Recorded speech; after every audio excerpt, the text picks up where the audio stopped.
오늘 말씀은 사도행전 24장 1절부터 23절입니다. 죽은 자의 부활이라는 제목으로 말씀을 나누겠습니다.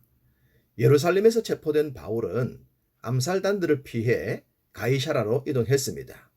물론 그 모든 진행 과정은 로마가 책임을 졌죠. 특별 호송 보디가드 472명을 동원해서 말입니다.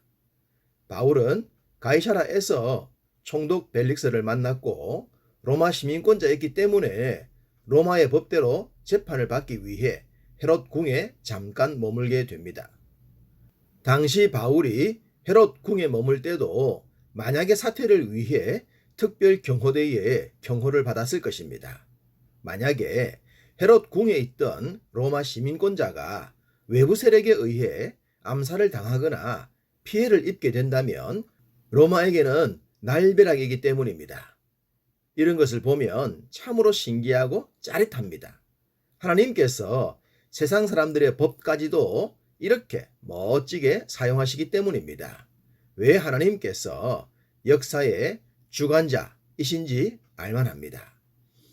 바울이 헤롯 궁에 거한 지 5일이 지난 후에 고발자들이 나타났습니다. 아마도 바울은 5일 동안 그동안 누리지 못했던 호사를 누리지 않았을까 싶습니다. 아직 분명한 죄명이 밝혀진 것도 아니고 또한 로마 시민권자였으니 말입니다. 바울을 고발한 사람들은 대제사장 아나니아 그리고 어떤 장로들과 변호사 더둘로였습니다. 우리는 이 장면에서 당시 유대 영적 지도자의 정신세계를 충분히 짐작하게 됩니다. 대제사장 아나니아는 아주 잔인한 성격의 소유자였죠. 그런데 앞장에서 바울의 입을 치라고 했다가 회칠한 무덤이여 라는 말을 들었습니다. 직급도 있고 성격도 잔인한데 욕까지 들었으니 가만히 있겠습니까? 그래서 장로들과 변호사까지 동원하여 친히 로마의 법정까지 동원한 것입니다. 이런 사람이 유대인들의 영적 지도자였으니 그들의 영적인 정신세계는 불을 보듯 뻔한 것입니다. 변호사 더들로는 벨릭스에게 이런 말을 합니다. 우리가 보니 이 사람은 전염병 같은 자라. 천하에 흩어진 유대인들을 다 소요하게 하는 자요. 나사렛 이단의 우두머리라. 그가 또 성전을 더럽게 하려 함으로 우리가 잡았사오니. 이것이 로마 시민권을 가진 바울을 고발한 내용이었습니다. 첫 번째, 천하에 흩어진 유대인을 소욕케 하는 자라고 했습니다. 이것이 사실이라면 로마 입장에서도 곤란한 문제였을 것입니다. 말씀드린 적이 있듯이 로마의 명을 받은 자들이 다스렸던 지역에서 소동이 일어나면 지역을 다스리는 사람이나 로마도 좋을 리가 없었기 때문입니다.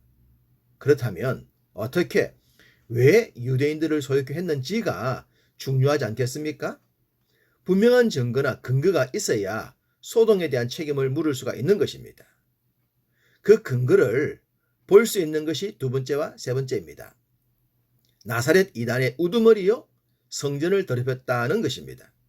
만약에 이단이 요즘 시끄러운 돌나라 이단처럼 그런 행동을 한다면 분명히 사회적으로 문제가 될 것입니다. 또한 신천지처럼 코로나 때와 같은 처신을 한다면 사회적으로 문제가 되겠죠. 그렇지만 이단이라고 하더라도 그냥 지들끼리만 이상하게 행동한다면 그것으로 사회적 이슈로 삼기는 쉽지 않을 것입니다.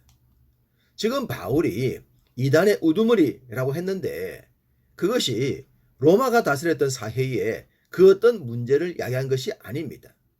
그러니 로마 입장에서는 그런 주장이 상당히 엉뚱하지 않겠습니까? 더더구나 성전을 더럽혔다고 로마 시민권자를 소송 건다는 것은 로마 입장에서는 황당무지이지 않을까 싶습니다. 일단 고발자의 내용을 들은 벨릭스는 다음으로 바울에게 변명을 하라고 했습니다. 당연히 법적인 절차였죠. 만약 벨릭스가 바울로 인해 유대인들이 큰 소동을 일으켰다면 충분히 그 내용을 접했을 것입니다. 그렇지만 현재 소송건 외에는 그런 내용이 없었죠.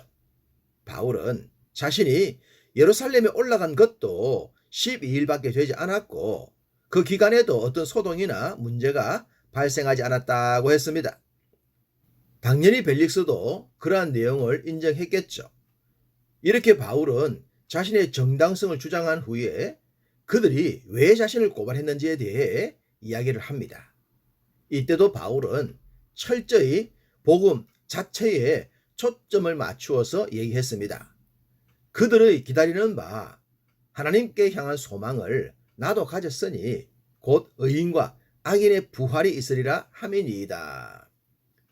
로마 사람들도 헬라 신화에 붙들려 있었기 때문에 이런 이야기는 생뚱맞기보다는 호기심을 불러일으킬만 했을 것입니다. 특별히 의인의 부활과 악인의 부활이 있다는 내용은 매우 신기하지 않았을까 싶습니다. 사실 이 내용은 우리 입장에서도 아주 중요하죠. 우리는 믿는 우리들만의 부활에 대해 생각하지만 불신자들도 부활을 한다는 사실입니다. 그런 후에 영과 육이 합하여 영원한 새하늘과 새 땅 아니면 영원한 불못으로 들어가게 되죠. 어쨌든 바울은 변론의 기회를 복음 전파의 기회로 활용하고 있습니다.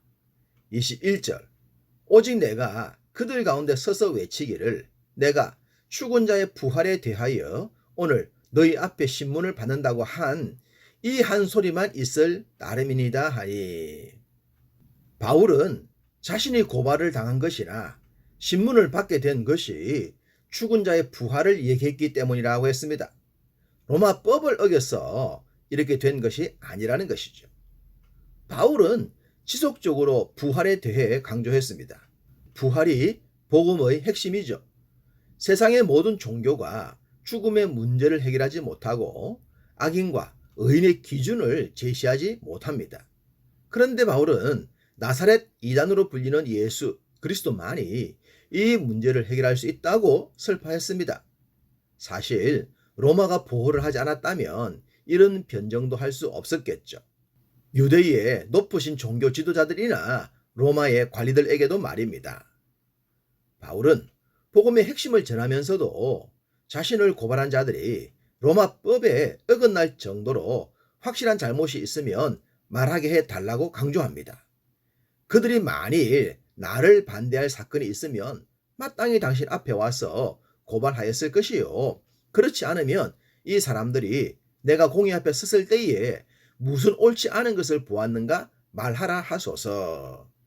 너무나도 당당한 바울의 정언이었습니다.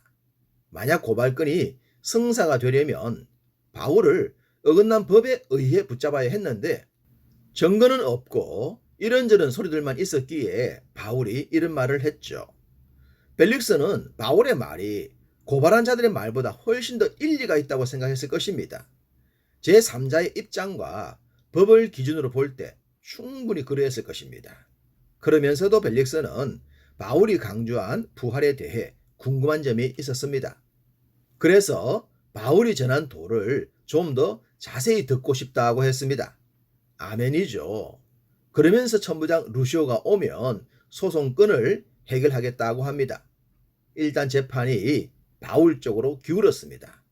아무리 대제사장이 친히 납시고 변호사를 대동했다고 하더라도 로마 시민권자인 이상 법적으로 하자가 없으면 어떻게 할 수가 없었기 때문입니다. 벨릭스는 최종적으로 이렇게 말합니다. 백부장에게 명하여 바울을 지키되 자유를 주고 그의 친구들이 그를 돌보아 주는 것을 금하지 말라 하니라. 이렇게 보면 바울의 완성이라고 해야 하지 않겠습니까? 바울은 또다시 로마의 보호 아래 평강의 시간을 보내게 됩니다. 정말로 할렐루야입니다. 모든 시대 하나님은 당신의 자녀들에게 이런 은혜 주시는 줄 믿습니다. 순전하고 온전한 믿음 안에서 자유와 기쁨 그리고 평강을 누리며 사시기를 주님의 이름으로 축복합니다.